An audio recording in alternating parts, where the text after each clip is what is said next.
Bom, desculpa aí o atraso de alguns minutos.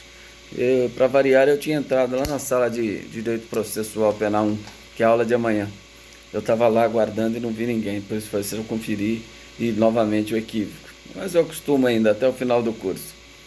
Tá? Então vamos lá. Quem me ajuda aí, nós paramos onde? Nós falamos das hipóteses autorizadoras do recurso em sentido estrito, foi isso?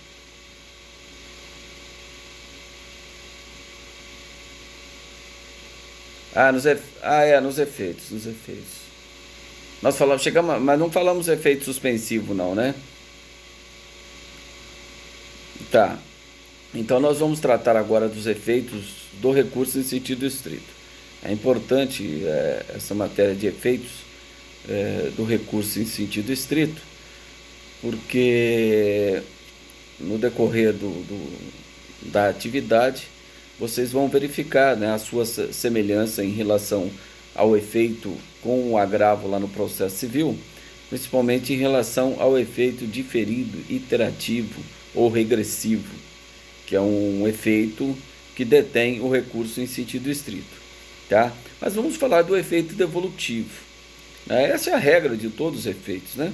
Quando o legislador quiser excluir o efeito suspensivo e os demais efeitos, ele o faz de forma expressa, né, na lei, por exemplo. O agravo à execução, que nós já falamos em algumas situações, que não mais cabe recurso em sentido estrito, e sim cabe agravo à execução, porque é matéria decidida pelo juiz da execução, diz lá no artigo 197 que caberá agravo sem efeito suspensivo, né, quando for matéria atinente à decisão do juiz da execução.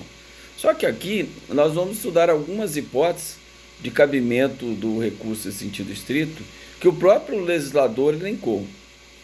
E esse rol do artigo 584, que fala que o recurso em sentido estrito terá efeito em determinadas situações, esse rol ele é taxativo. Tá? Ele não admite mais o efeito suspensivo em nenhuma outra hipótese. É somente nas hipóteses contempladas no artigo 584 do Código de Processo Penal. Ah, mas e outros? E se eu quiser, em outras hipóteses não vai ter efeito suspensivo. Mas se eu quiser dar um efeito suspensivo ou tentar no tribunal? Será que eu não posso utilizar o mandado de segurança? Era muito utilizado. Quando um recurso não tinha efeito suspensivo e a gente precisaria desse efeito suspensivo, que a lei determinava que aquele recurso não tinha, nós impetrávamos o mandado de segurança junto ao tribunal competente para apreciar o devido recurso e pedir um liminar para que desse efeito suspensivo àquele recurso que não tem efeito ou não foi dado efeito pelo juiz o efeito suspensivo. Tá? Mas o STJ, em decisão recente, eu creio que foi o ano, essa pandemia a gente se perde, mas eu creio que foi o ano passado, começo do ano passado, saiu um posicionamento do STJ que ele afirma que o mandado de segurança não é ação, você não pode utilizar o mandado de segurança para dar efeito suspensivo a um recurso que não detém este efeito. Então resta você pedir aí em sede de preliminar no seu recurso que seja antecipado os efeitos da tutela, desde que presente, né, o periculo in mori fundus boniuris, você pode, de repente, solicitar a concessão de uma liminar em preliminar do seu recurso, que assim que for chegado ao tribunal será analisado pelo próprio relator, que vai julgar o seu recurso em sentido estrito. Mas vamos falar então das hipóteses contempladas no artigo 584 do Código de Processo Penal. Uma dessas hipóteses é quando o juiz julgar o perdimento da fiança. Então, nós temos a questão de quebramento de fiança do artigo 341 do Código de Processo Penal, são as hipóteses de quebramento, e temos as hipóteses de perdimento total ou parcial da fiança. Se ela for quebrada, o juiz pode declarar a perda de metade do seu valor, ou se o sujeito não comparecer para ser preso, quando do trânsito julgado também decreta-se o perdimento da fiança. Então essa questão da fiança, conforme eu já falei para vocês, Fiança é sinônimo de caução, é sinônimo de garantia, né? E as hipóteses de perdimento de fiança está lá no artigo 344, 345 do Código de Processo Penal. Então, nesta hipótese, se o juiz declara o perdimento da fiança e você recorre em sentido estrito, é lógico que a questão desse valor, ele só vai ser realmente perdidos para a União ou para o Estado, se o processo for de natureza estadual ou de natureza federal, depois do trânsito julgado. Então ele declara que perdeu a fiança, tá? Mas você recorre. Enquanto não transitar em julgado, você não vai perder efetivamente aquele valor que foi depositado. Porque fiança é garantia. Se você for absolvido, você vai ser restituído do valor que foi pago, né? Pode ser um terceiro que prestou a fiança para você em seu nome e ela vai ser restituída. Agora, se você for condenado, aí tem todas as custas. Se o juiz não decretar o perdimento, desconta todas as custas, né? Em nível estadual, hoje nós temos 100 UFESPs, é o valor de uma condenação criminal, hoje o valor das custas do processo, que você será obrigado a arcar. E até servirá também por parte de indenização à vítima, né?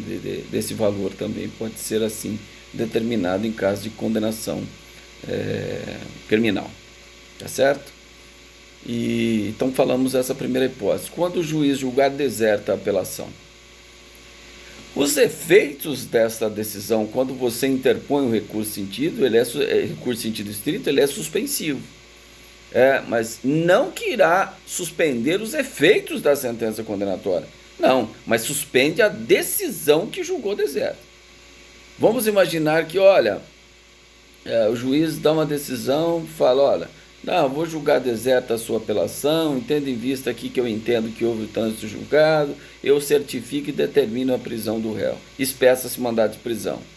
Isso é ilegal, porque nesse caso deve ser dado um efeito suspensivo no recurso sentido estrito, quando o juiz julgar deserta a apelação.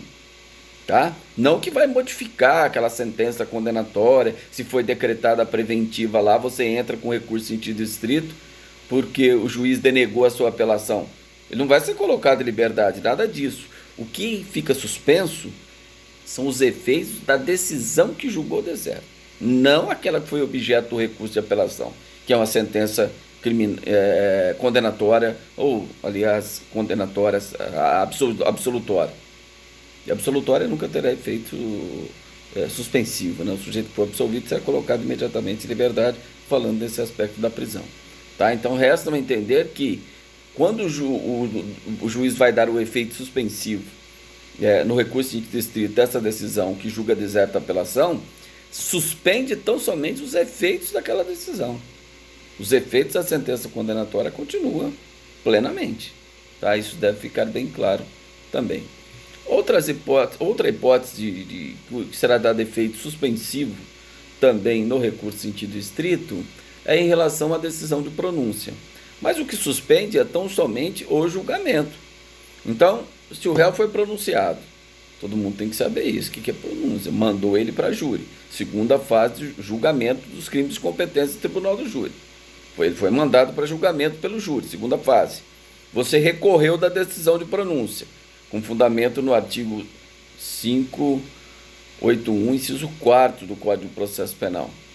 Esse recurso ele será recebido no efeito suspensivo, porque vai suspender o julgamento do réu pelo júri.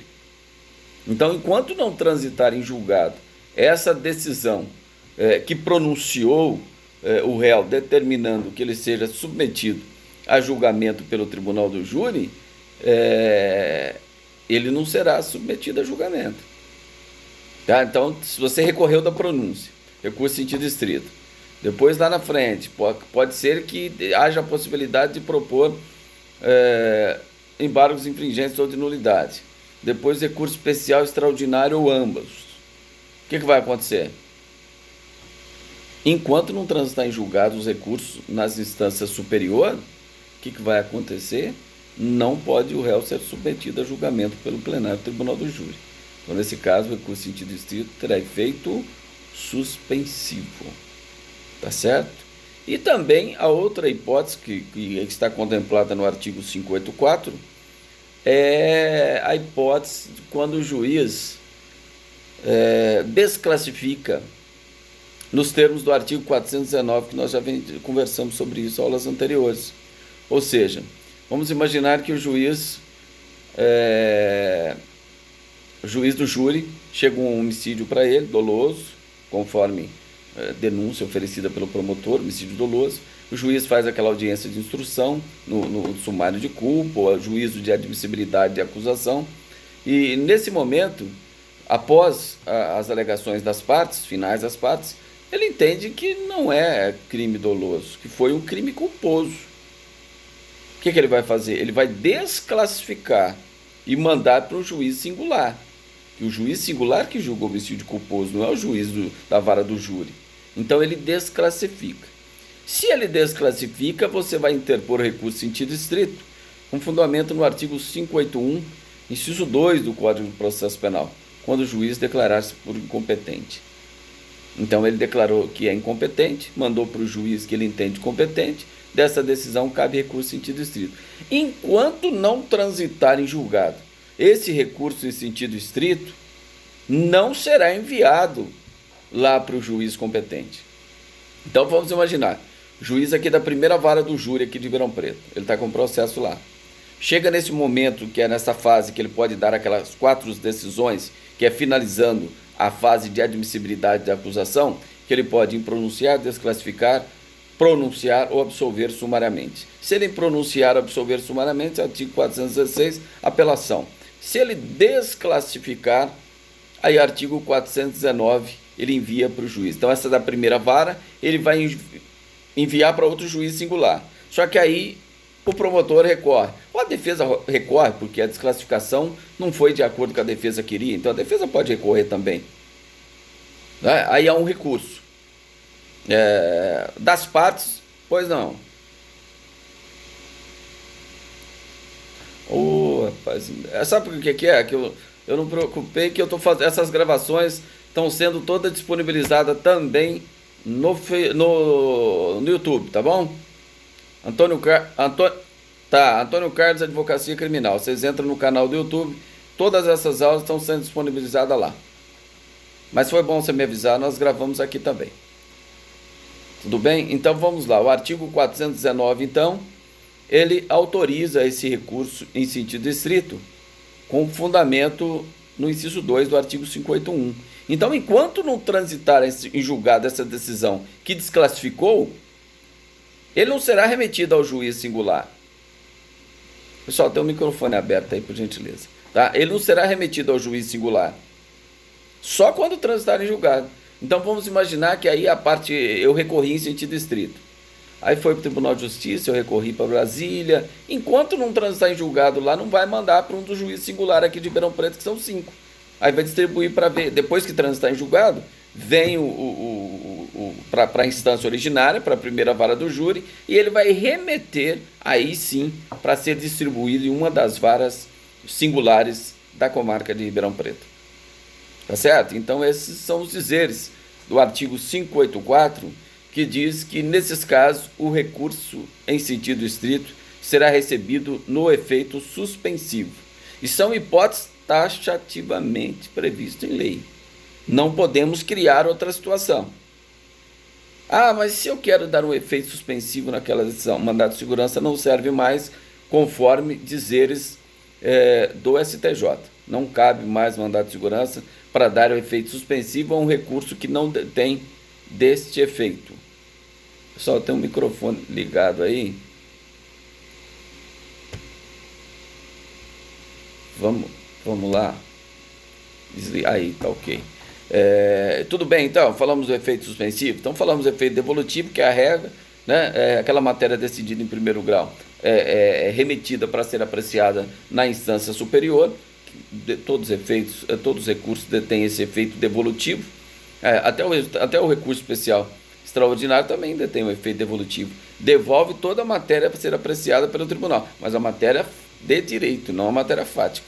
Matéria fática não se discute mais em sede de recurso especial ou recurso extraordinário. É só a matéria de direito. Tá certo? Agora não, de primeiro grau para segundo grau, tanto a matéria fática, a matéria de direito será apreciada pela instância superior. Tudo bem? Bom, mas será que ele tem também falamos sobre isso também, do efeito diferido, iterativo ou regressivo, ou juízo de retratação? Tem, né? O que se assemelha, né, ao agravo do instrumento no processo civil. Semelhanças, podemos dizer assim, porque o agravo é interposto diretamente no tribunal. E aqui só uma hipótese que autoriza você interpor diretamente no tribunal: o recurso em sentido estrito da decisão que incluir ou excluir jurado na lista. Isso é interposto diretamente ao presidente do tribunal. Agora, o agravo do instrumento são interpostos todos perante o presidente do Tribunal de Justiça ou Tribunal Regional Federal. Você vai formar um instrumento e depois você comunica o juiz de primeiro grau que proferiu a decisão, afirmando a ele que você interpôs o agravo de instrumento, e ele, se resolver retratar de sua decisão, ele comunica ao tribunal e o tribunal vai declarar que o agravo de instrumento perdeu o objeto. Aqui também é assim que funciona, só que a interposição é diretamente para o juiz que proferiu a decisão. Então você interpõe o recurso em sentido estrito após as razões e contra-razões, no prazo de 2 dias, o juiz vai dizer se mantém ou se modifica. Então olha que característica importante do recurso em sentido estrito, tá? Em relação ao efeito diferido, iterativo, regressivo ou juízo de retratação. O próprio órgão jurisdicional que proferiu a decisão, o juízo de primeiro grau, ele pode rever a sua própria decisão e modificá-la. Resta a outra parte, no prazo de 5 dias, se entender sucumbente e esta nova decisão for admissível, recurso em sentido estrito, ele, por simples petição, requer ao juiz que remeta os autos da forma que está, né, vedado ao juiz modificá-la novamente, nos termos do artigo 589 do Código do Processo Penal. Por simples petição, a parte agora sucumbente irá requerer que seja remetida o recurso em sentido estrito para ser apreciado pelo tribunal competente. Tudo bem? Então falamos do efeito diferido, iterativo, regressivo ou simplesmente juízo de retratação. Detém esse efeito, que é um efeito importante e necessário, porque o juiz, sob pena do tribunal converter o julgamento de diligência, ele vai devolver para que o juiz possa fazer essa manifestação em sede de juízo de retratação. E ele deve fazer fundamentado nos termos do artigo 93, inciso 9 da Constituição Federal, que diz que todas as decisões judiciais devem ser fundamentadas sob pena de nulidade. Então, se há uma carência na fundamentação, o tribunal também irá converter o julgamento de diligência para que o juiz aprecie de forma fundamentada esse juízo de retratação. Tá? E se ele não fundamenta, lógico, o tribunal, com mais motivo ainda, irá converter o julgamento de diligência para que o juiz manifeste de forma fundamentada em sede de juízo de retratação. Tudo bem? Tomaram cuidado com o artigo 589, conforme nós discutimos e exemplificamos a última aula aquela questão. Só cabe essa petição nos 5 dias para subir o recurso se agora a nova decisão retratada pelo juiz estiver contemplada no artigo 581. Caso contrário, não se admite o recurso em sentido estrito. Tudo bem? Bom, vamos lá. Então, faltou um efeito, o efeito extensivo. Será que tem efeito extensivo o recurso? Vamos dar um exemplo, o seguinte. 2 réus no processo. O juiz extingue a punibilidade. Aliás, o juiz indefere o pedido de extinção da punibilidade em relação a 2 réus que estão respondendo o processo. Um recorre. Qual recurso? Recurso em sentido estrito, porque está lá, da decisão que indeferir o pedido de extinção da causa da punibilidade pela prescrição ou qualquer outra causa, do artigo 107 do Código Penal. Então ele indeferiu o seu pedido, você recorreu. O outro réu não recorreu. O processo paralisou? Não, continuou. Continuou, só se ele fez isso na sentença, falou que não há prescrição e tal, aí o recurso é apelação. Sentença cabe apelação. Agora, se isso for antes da sentença, indeferiu um requerimento de extinção da punibilidade pela prescrição, só um réu recorreu, o outro não recorreu, o processo continua contra os dois, mas você formou um instrumento, foi no tribunal com recurso em sentido estrito, o tribunal falou, não, esse fato atribuído aí a você, juntamente que no dia tal, junto com fulano de tal, praticou esse crime de furto, já está prescrito. Prescrição da pretensão punitiva. Nem antecipada, né? O juiz não deveria nem ter recebido a denúncia. O tribunal diz assim. Aí eu pergunto a vocês, essa decisão se estenderá àquele réu que não interpôs o recurso em sentido estrito? É lógico que sim. Então ele terá o efeito extensivo. O que tem de caráter pessoal aí? Nenhum. Porque os dois estavam respondendo o processo porque no dia tal ambos praticaram um crime de furto.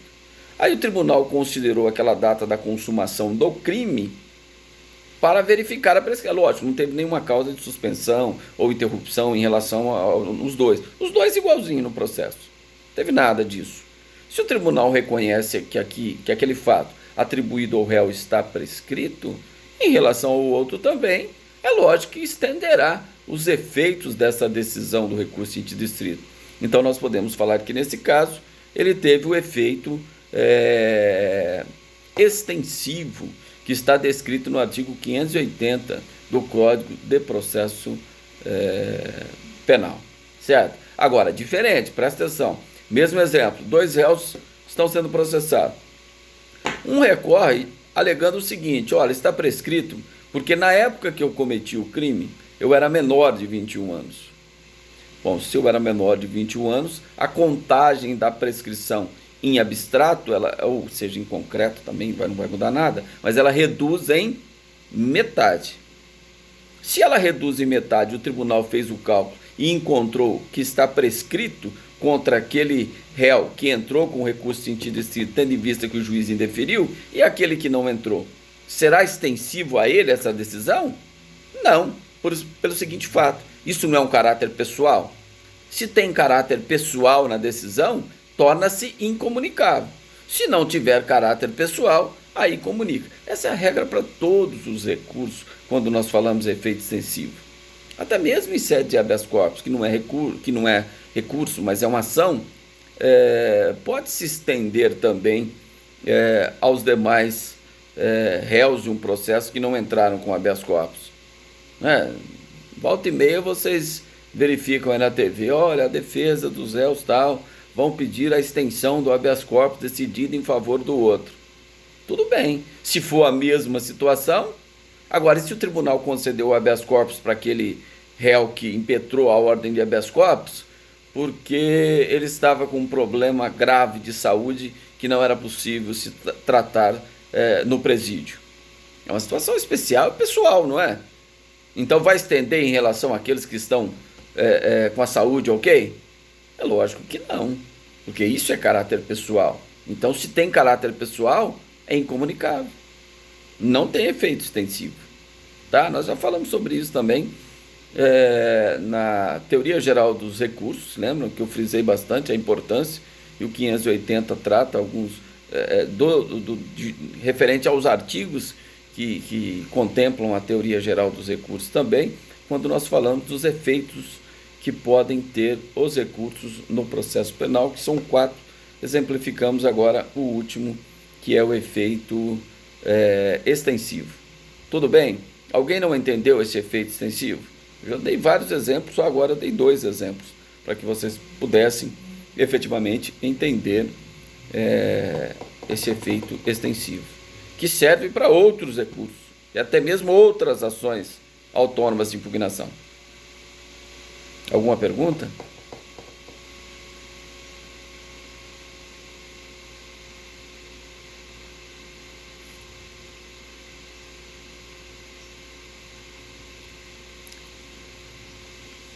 Artigo 61 do Código de Processo Penal. No processo penal, Em qualquer fase do processo será reconhecida a prescrição ou qualquer outra causa extintiva da punibilidade de ofício, independente de provocação, em qualquer grau de jurisdição. Se você tem um recurso no Supremo Tribunal Federal discutindo um processo aqui, se o Supremo Tribunal verificar que já ocorrera a prescrição, com fundamento no artigo 61, ele, de ofício, está obrigado a reconhecer a prescrição. Se assim não fizer, resta você provocar, ou resta também ao Ministério Público, que nós chamamos de promotor de justiça ou procurador de justiça no âmbito federal, que antes de parte ele é fiscal da lei. Se tiver ocorrido a prescrição, ele também deve requerer ao tribunal indicando a prescrição, se o tribunal assim não o fizer de ofício, nos termos em que rege o artigo 61 do Código de Processo Penal. Tudo bem? Então não vamos fazer a leitura, você pode ir direto lá no artigo 61, que vai estar dizendo justamente isso, né? Que pode ser declarada de ofício a prescrição ou qualquer outra causa extintiva da punibilidade no processo penal, independente de provocação. Tá? Bom, e agora? Falamos do recurso em sentido estrito. Vamos falar agora do processamento do recurso em sentido estrito, né? Então vamos lá. Última coisa que nós falamos em primeiro grau é quando o juiz fez a retratação ou manteve a decisão, aquela possibilidade da parte requerer por simples petição que o juiz envie para o tribunal, vedado a ele reformar novamente a sua decisão. Ou, se ele manteve a decisão, razões e contras-razões, ele dará o seguinte despacho. Estando em ordem o processo com as razões e contras-razões apresentadas e devidamente instruído, no caso se ele subir por instrumento, ou se for nos próprios autos, assim o juiz determina, subam os autos ao egrégio Tribunal de Justiça do Estado de São Paulo para apreciação do recurso em sentido estrito. Se for no âmbito federal, subam os autos ao egrégio Tribunal Regional Federal da Terceira Região, que é o nosso caso, para apreciação do recurso em sentido estrito. Tá? Esse é o despacho que o juiz vai dar, determinando a subida do processo para a instância superior. Se ele obstar segmento, não conhecer, ou embora conhecendo obsta o segmento, aí tem um recurso que nós vamos estudar ainda, que é proposto e é endereçado aqui não ao juiz, porque ele já denegou o seu recurso em sentido estrito. Você deve interpor a carta testemunhável, artigo 639, 640 e seguintes do Código de Processo Penal. Quando o juiz não admite um recurso, ou embora admitindo o recurso, ele obsta segmento à instância superior. Então, nesse caso, se o juiz não manda o recurso seu em sentido estrito para o tribunal, qual o recurso cabível? Carta testemunhável no prazo de 48 horas, que nós vamos estudar ainda sobre isso. Tudo bem? Mas vamos lá então. Chegando lá no tribunal. Chegando o recurso em sentido estrito no tribunal, é feita uma distribuição imediata para saber qual Câmara de Julgamento, se for no Tribunal de Justiça de São Paulo, qual Câmara de Julgamento que vai julgar esse recurso em sentido estrito, que é composta por 5 desembargadores, 3 participam do julgamento. Tá? 3 participam do julgamento. E não há aqui revisor, eu vou falar daqui a pouco. E se for no âmbito federal, é a mesma coisa, são 5 desembargadores, só que lá são chamados turmas de julgamento. A diferença é só o nome. Como no STJ, no Supremo são turmas, no Tribunal Regional Federal da Terceira Região são turmas. Já no Tribunal de Justiça de São Paulo são câmaras de julgamento. Câmaras de julgamento, primeira Câmara, segunda Câmara, terceira Câmara de julgamento. Tá? E assim por diante. Tem as câmaras, criaram agora umas câmaras extraordinárias nessa época de pandemia para julgar também e ajudar a desafogar o sistema judiciário aqui no Tribunal de Justiça de São Paulo, criando câmaras extraordinárias. Tá? Agora, pode ser, presta atenção que isso é importante. Vamos imaginar que o processo está aqui em primeiro grau. Eu entrei com habeas corpus que o juiz decretou a prisão preventiva do meu cliente. Eu entrei com habeas corpus. Esse habeas corpus, vamos imaginar que é o juiz aqui da Quinta Vara Criminal de Ribeirão Preto. Eu entrei com habeas corpus contra a decisão da juíza, lá no tribunal. Mas qual que é a Câmara competente para julgar no âmbito estadual aqui? Qual a Câmara competente? Não sei. Ordinária tinha 16. Uma dessas 16 será competente para julgar o habeas corpus. O que tem que fazer? Faz uma distribuição eletrônica para ver qual dessas câmaras de julgamento vai apreciar o meu pedido de habeas corpus. E dessa Câmara de Julgamento vai ser escolhido eletronicamente, também, sistema de computador, um relator que vai julgar o habeas corpus. E depois mais dois desembargadores que formam então a composição para julgar o habeas corpus. Tá? O pedido de liminar é decisão monocrática, é o relator que decide. Tá certo? Tudo bem? Entenderam até aí? Bom, mas aí o processo está desenvolvendo aqui, eu tenho que fazer um recurso em sentido estrito. Eu já fiz aquele habeas corpus, caiu lá, que Câmara que eu falei, não lembro, terceira ou quarta ou quinta, caiu aquele habeas corpus, vamos pôr terceira Câmara Criminal de São Paulo. Terceira Câmara Criminal de São Paulo, caiu lá o habeas corpus. Aí eu estou aqui no processo, aqui, já julgou o habeas corpus lá e tal, manteve o preso ou em liberdade, muda nada. Eu estou no processo aqui em primeiro grau, entrei com recurso em sentido estrito. O juiz recebeu, processou, mandou subir para o tribunal. Quando chegar lá no tribunal, ele não será distribuído a outra Câmara Criminal. Por quê? Porque aquela terceira Câmara Criminal que apreciou aquele habeas corpus, ela tornou-se o quê? Prevento. Então todos aqueles habeas corpus vão cair lá.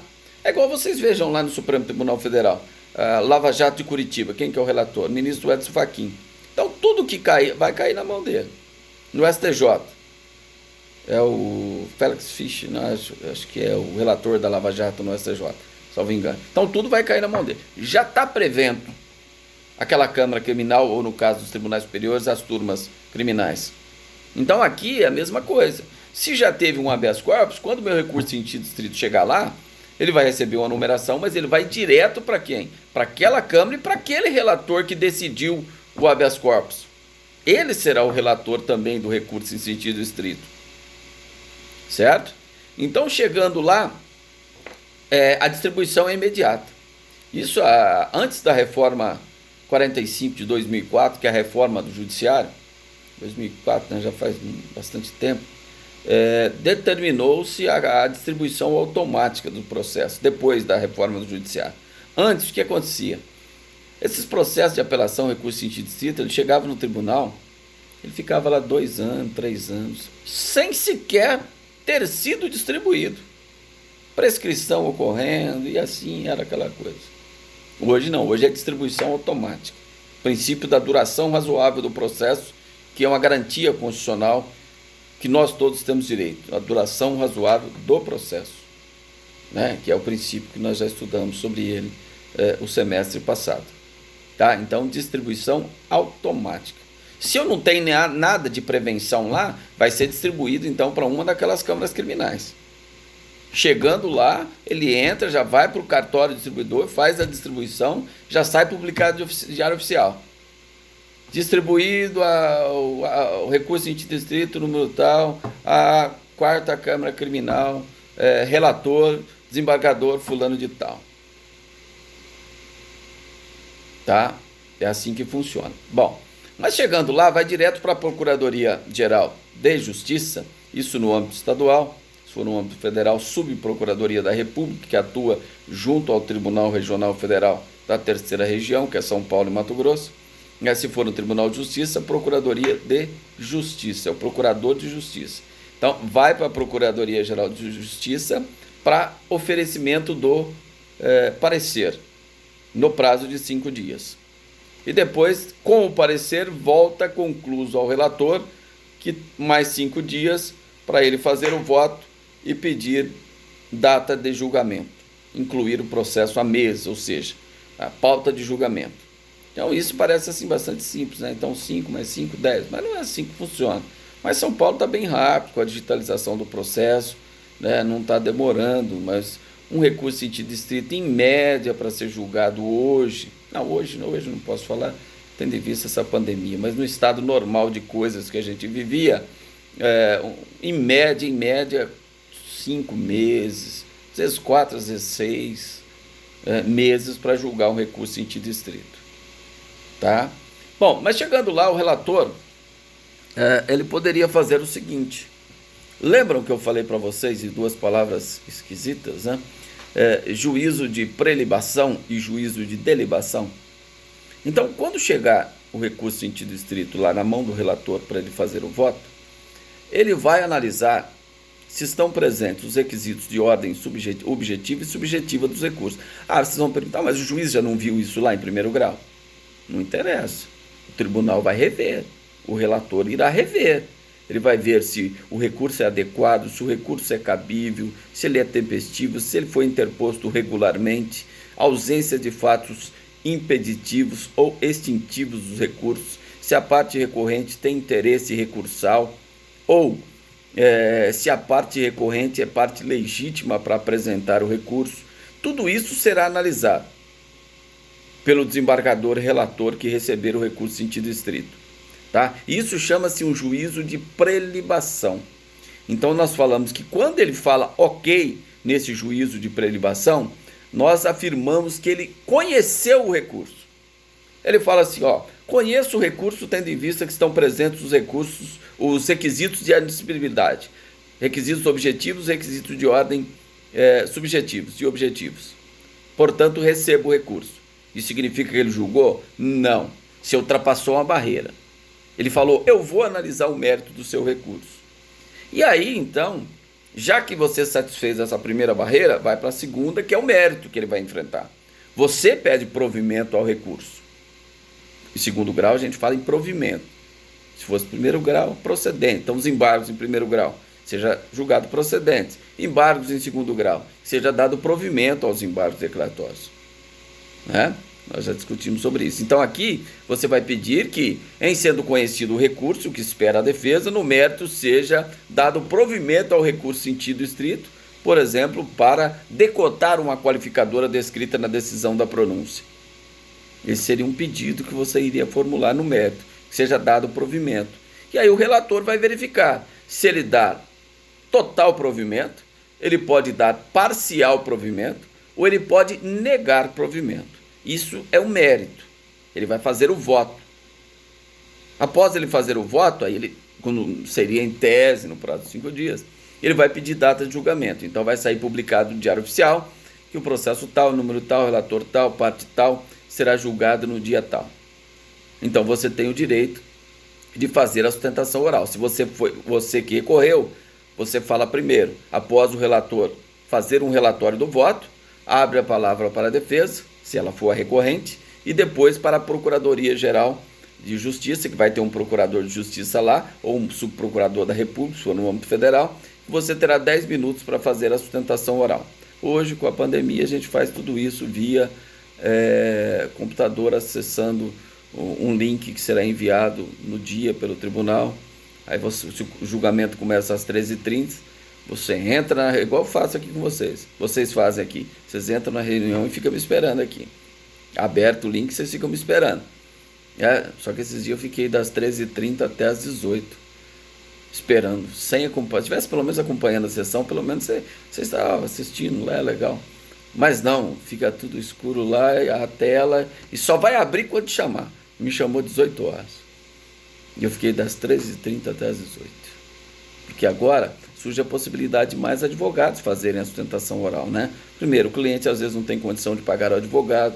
Tem advogado que não faz, ele chega para o outro aqui, dá para você fazer mais barato porque você não vai sair de casa, você vai fazer do escritório. Não é verdade? Então, isso facilitou um pouco a questão da sustentação oral. Mas não é a mesma coisa, ao meu ver, também, porque você está lá presente na sessão, né? Mas já é uma forma de exercer com razoabilidade a garantia constitucional da ampla defesa do seu constituinte. E se for o Ministério Público ou recorrente, o Procurador de Justiça ou Subprocurador da República no âmbito federal vão iniciar a sustentação oral no prazo de 10 minutos, depois a defesa também no prazo de 10 minutos. Se for mais de um advogado, aí o regimento fala que é prazo único, mas o bom senso impera, né? Às vezes o relator, ou você requer, o caso é complexo, né? Então, que seja dado, então, 15 minutos, 7 minutos e meio para cada advogado, se não são 2 advogados, se são 3 advogados, 5 minutos para cada um, são 3 réus. O regimento não fala em prazo de duplo em minutos que você terá se tiver mais que um advogado. Mas tem relator que usa o bom senso, né? Aliás, aí não é o relator, quem vai decidir isso é o presidente da sessão. O relator só vai cumprir as ordens do presidente também. Se o presidente falar que é 5 minutos, acabou. Mas sempre tem, dos que eu participei até hoje, sempre tem tido bom senso quando tem vários advogados, pelo menos um prazo razoável ali para você exercer o seu direito de fala na sustentação oral. Tá? Mas agora, o que pode acontecer no julgamento? Então, após a fala da defesa e do representante da acusação, aí o relator vai fazer a leitura do voto. Né? Aí ele faz a leitura do voto, e aí o presidente da sessão, né, no exemplificando aqui da terceira Câmara Criminal, ele vai colher o voto dos demais dois desembargadores. Como voto do desembargador tal, o desembargador pode seguir o voto do relator ou divergir do voto do relator. Vamos imaginar que ele decide totalmente oposto ao que o relator decidiu. Então nós estamos empatados, está 1-1. E aí colhe o voto do outro desembargador. O outro desembargador pode votar com a divergência, aí o relator perdeu. Aí ficou 2-1 em relação ao que o relator. Só que tudo pode acontecer.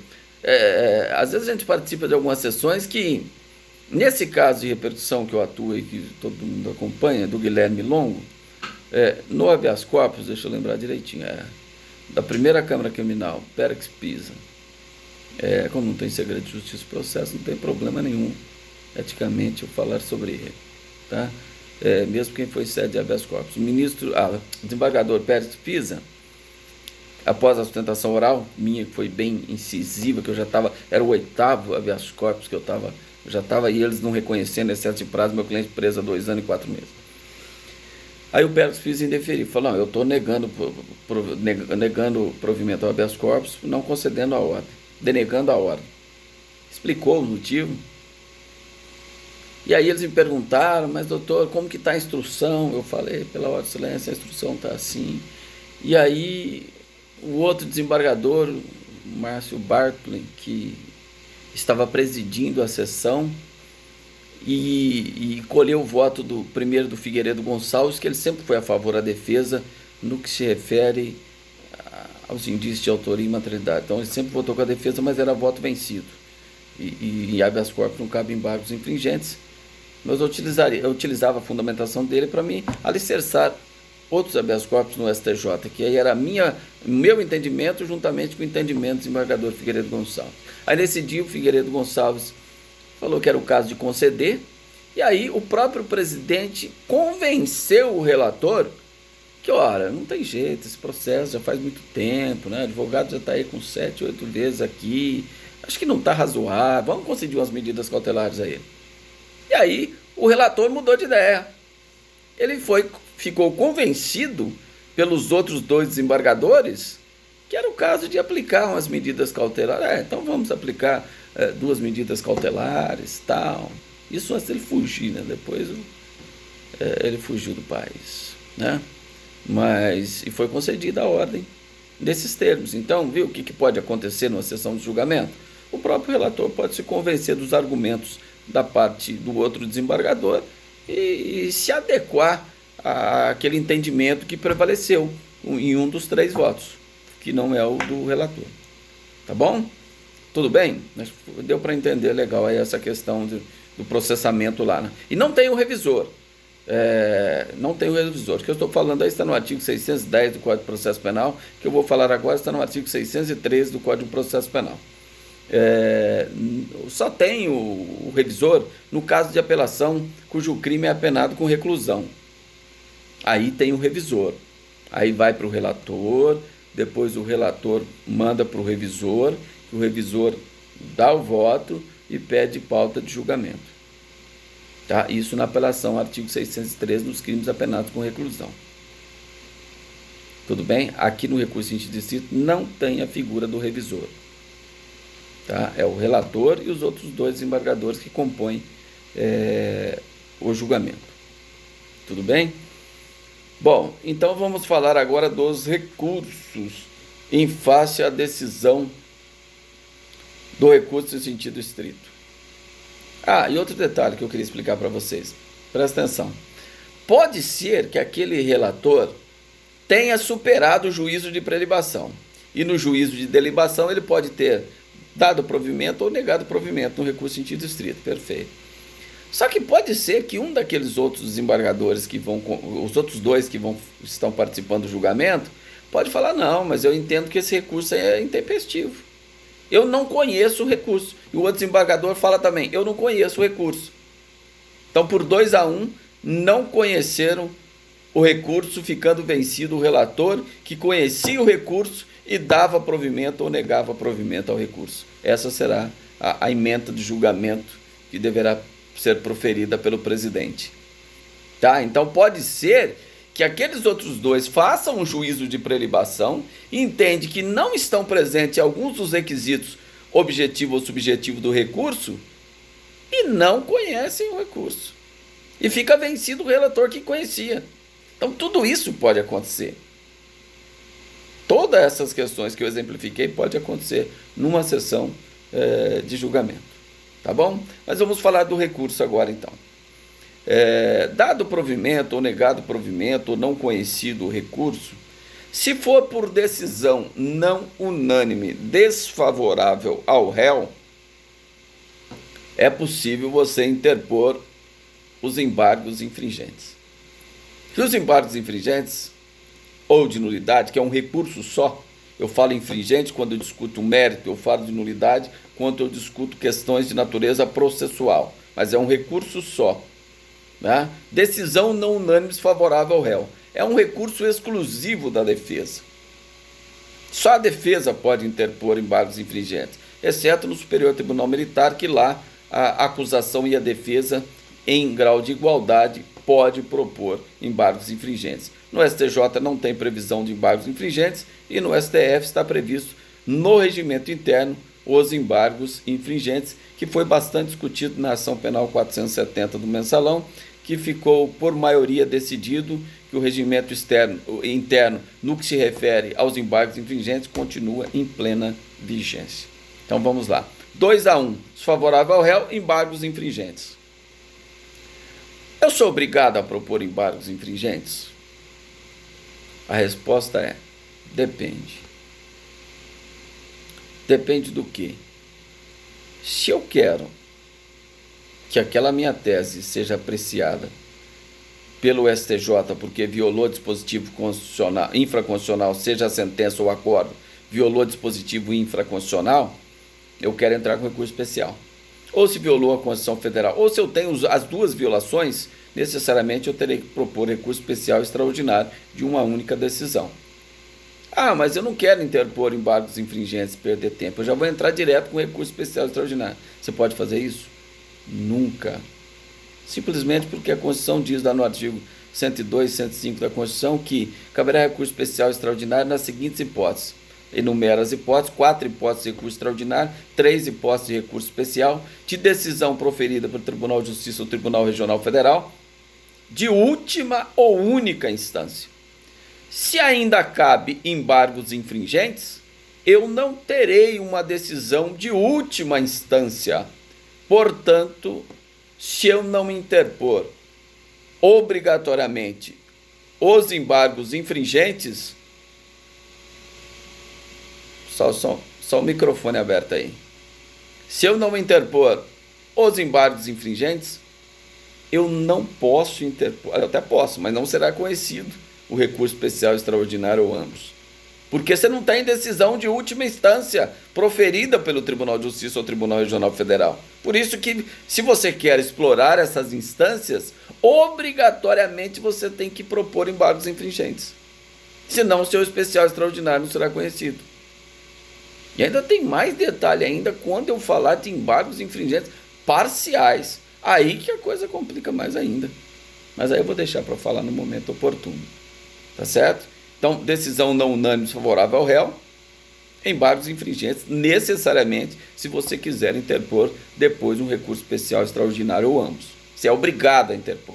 E sempre dessas decisões que do acordo do recurso em sentido estrito, se tiver omissão, obscuridade, contradição, ambiguidade já no Código de Processo Civil não existe mais, está previsto ainda no Código de Processo Penal, né? Os doutrinadores falam que a ambiguidade nada mais é do que um grau de obscuridade, né? falta clareza, falta lógica para aquela decisão, sempre cabível em embargos declaratórios, seja no acordo do recurso em sentido estrito, seja depois no acordo do agravo regimental, sempre falando da possibilidade, principalmente para efeito de pré-questionamento do recurso especial extraordinário. Porque se a matéria, objeto que você alega que violou dispositivo de natureza infraconstitucional, se a tua tese não for vinculada no acórdão recorrido, não tem o pré-questionamento, o STJ não receberá seu recurso especial. Por quê? Não, mas se eu decidir, eu estaria suprimindo um grau de jurisdição, porque a tese do advogado não foi discutida no acordo do Tribunal de Justiça ou do Tribunal Regional Federal, depende da competência. Da mesma forma, o pré-questionamento em se tratando de recurso extraordinário. E o embargos declaratórios sempre de grande utilização para quando haja uma omissão na sua tese que não é ventilada no acordo, e os embargos declaratórios servem para sanar esta omissão. Fora do caso, o pré-questionamento implícito, que nós vamos estudar em momento oportuno também no recurso especial extraordinário. E um outro requisito para o extraordinário, além do pré-questionamento, a repercussão geral. Tá? Agora vamos lá a outra hipótese. Falamos aí dos embargos infringentes. E se o tribunal julga 2-1 favorável ao réu? Se foi favorável ao réu, a Procuradoria, então, vamos falar, o Ministério Público, a acusação em geral, ela é sucumbente. Cabe embargos infringentes ou de nulidade? Não. Então você tem uma decisão de última instância. Então o Procurador de Justiça ou da República pode oferecer daquele acordo no recurso em sentido estrito que foi 2-1 favorável ao réu, interpor já diretamente um recurso especial extraordinário ou ambos. Tá? Porque você já tem uma decisão de última instância por parte do Ministério Público, não cabe outro recurso. Se fosse 2-1 desfavorável à defesa, infringentes. Mas infringente é recurso exclusivo da defesa. Então, se lhe perguntarem quais os recursos exclusivos da defesa, embargos infringentes ou de nulidade, ação de revisão criminal é exclusivo da defesa, não existe revisão criminal pró societate, é só um recurso exclusivo da defesa. Embargos infringentes, exceto do Superior Tribunal Militar, que lá cabe embargos infringentes, não é recurso exclusivo da defesa. E por último, que nós tínhamos também, que era um recurso exclusivo da defesa, era o protesto por novo júri, que foi revogado quando o sujeito era condenado em um único crime contra a vida, a pena igual ou superior a 20 anos. Ele poderia, sem qualquer fundamentação no prazo de 20 dias, interpor o protesto por novo júri e ele era submetido a um novo julgamento. Esse recurso foi extinto, não existe mais no Código de Processo Penal. Foi revogado esse protesto por novo júri, que era um recurso que era uma exceção ao princípio da unirrecorribilidade, porque no prazo de 5 dias você interpunha um protesto por novo júri juntamente com o recurso de apelação. É lógico que a apelação ficava sobrestada até o julgamento do novo júri a ser designado pelo juiz da vara do júri. Tudo bem? Alguém tem alguma pergunta, alguma dúvida aí sobre recurso em sentido estrito, processamento? Alguém ficou com alguma dúvida sobre essa nossa matéria? O objetivo da aula hoje é esgotar a matéria de recurso em sentido estrito, como a gente já vem fazendo, aí, salvo engano, 4 aulas discutindo recurso em sentido estrito, porque a matéria é evidente que exige, né, esta preparação. É de grande incidência, lógico, não é de grande larga escala utilizado, como é um recurso de apelação, que é um recurso amplo. O recurso em sentido estrito é mais restrito à sua utilização, mas são várias hipóteses de cabimento dentro de um processo, seja de competência da estadual ou da federal. Ressalvando aquelas questões, mais uma vez, não canso de falar isso, porque ainda tem gente que erra ainda na prova, tá? Quando a matéria objeto do artigo 581 falar que é decisão proferida pelo juiz da execução, nunca caberá rese no processo de execução. Nunca. Desde 1984 é assim.